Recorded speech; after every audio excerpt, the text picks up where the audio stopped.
Pleased to welcome back to Daily Faceoff Live, Nick Alberga, part of the Nation Network and Leafs Morning Take, which you can watch just before Daily Faceoff Live at 11 a.m. Eastern, Monday through Friday on the Nation Network YouTube channel. Nick, how you doing? I'm fantastic. How are you guys today?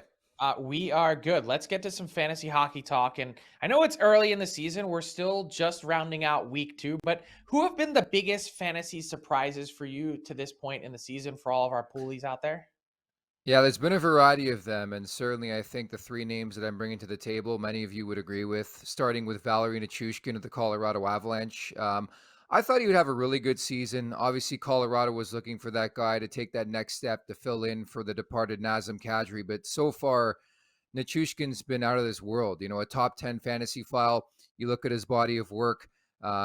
Certainly just ripping it up on the power play as well with 5 power play points, but 15 shots on goal, 8 points and 5 goals in his first 4 games. Like, he's been everywhere for the Colorado Avalanche. So I think he's been a nice diamond in the rough for fantasy owners.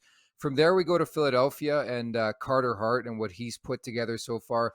Again, as you reference, small sample size, but you have to be really, really intrigued by the Philadelphia Flyers right now and what Hart is doing.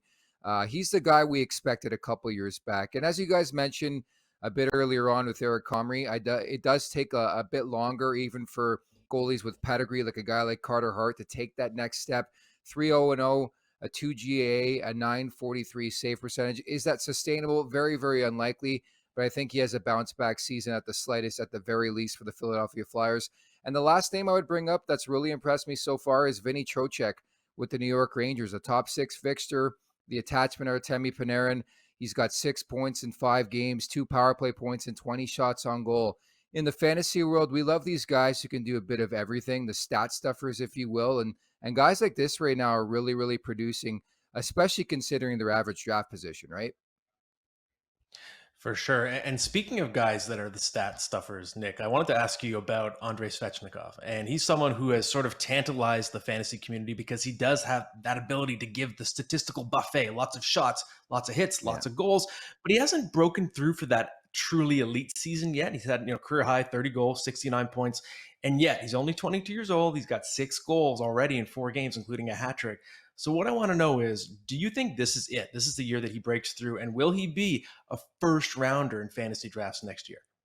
I think he's going to get to that territory, truthfully. And I couldn't believe this is only, year 5 of Andrei Svechnikov. As you referenced, it's hard to forget he's just 22. Like, he hasn't even hit his sort of pinnacle as to what he's going to be in the NHL. You look at the numbers from last year, 30 goals, 69 points, nice in 78 games. Like, he's a guy who I think can get to that level where he's averaging at least a point per game.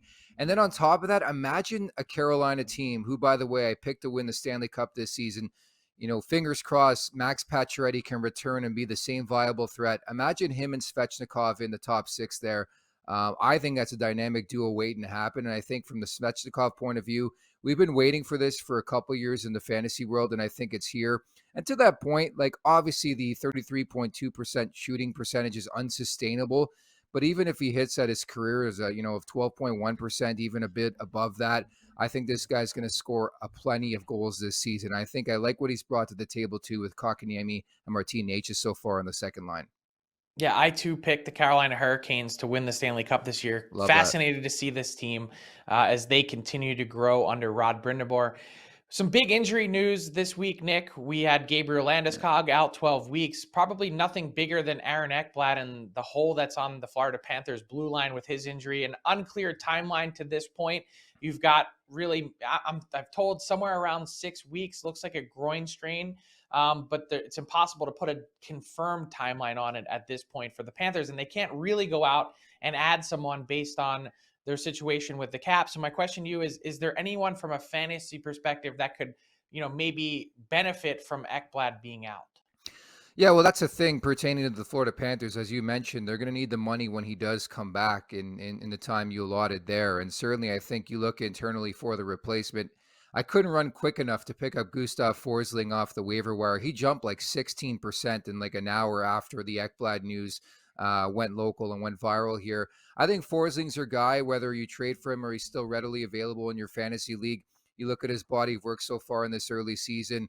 4 points, a goal, and 3 helpers, 15 shots on goal. That's the big thing too. If you're big into shot props, look at Gustav Forsling. You might be able to find some plus value on shot props for him. And I think he's going to take a lot of the important minutes away, namely the power play. I know he's on PP2 right now, but I could see him promoted to power play 1 any second. The other guy would be Brandon Montour as well, but to a lesser extent. I really like Gustav Forsling to replace Ekblad in the short term there with the Panthers. He proved it last year. And some other external options I would look at, by the way, Shane Gostisbehere, Kalen Addison's been on fire the last couple games, who we've pimped the last couple weeks on this program. And then Neil Pionk with the Winnipeg Jets has had a nice set of games here. So I think if you look deep enough and hard enough, you'll be able to find some value on the waiver wire. Man, Gustav Forsling, hope he's in shape because he's going to be tired given his ice time. 26:04 last game, 28:14 the game before that. It's a ton of work available on the Florida Panthers blue line, relying heavily on Forsling, Gudas, Stahl, and now Montour, as you mentioned, to try and patch up that thin blue line with Aaron Ekblad out for the next month and change. This has been great. Thanks a lot to Nick Alberga for joining us today for some fantasy talk on Daily Faceoff Live. This segment has been brought to you by DoorDash. You see the promo code there at the bottom of your screen. Game Day 25 gets you 25% off and free delivery on your first order with DoorDash. All your favorites and more delivered right to your door by DoorDash. Thanks, Nick. I'm going to order something right now. Thanks so much, Frank.